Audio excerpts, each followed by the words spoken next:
First time I ever heard George Carlin. My Aunt Joanne gave me a bootleg cassette. Now, my Aunt Joanne's older than me, but not really that much older. You know, the cool older aunt, like, look, I'll buy you beer, but you have to give me some. You know, that kind of aunt.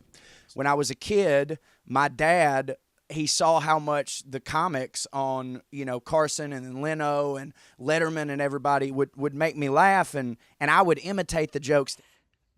It might have been the album Class Clown, that, by the way, belonged to my older brother. He was 6 years older than me.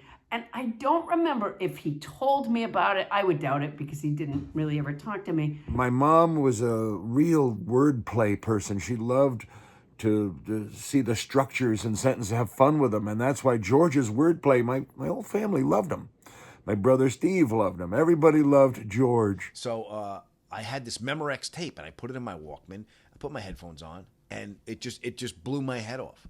I was laughing, and I was walking back and forth for hours, just walking back and forth in the backyard, just laughing, and then started doing the bits, mumbling to myself. And we had the record player in the living room that was the big piece of furniture. Do you remember that? It had like the sort of burlap with a...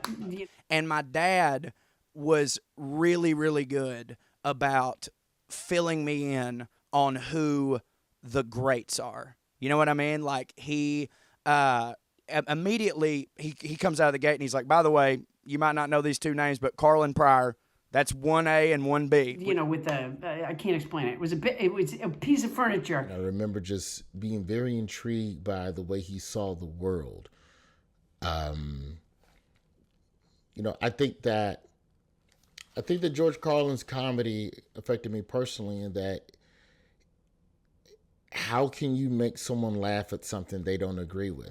And inside it was a record player, and then there was a little square hole where you put the record albums, assuming that we would only have a handful in our lifetime.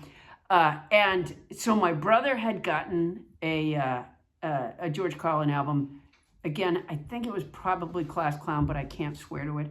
And I memorized the whole album. And Class Clown was so much based on that playful, hippie wordplay, the part of your mind that's supposed to, I guess, be opened by weed or whatever, that would make you even think of such a thing. Remember my father yelling, "You gonna come in or what?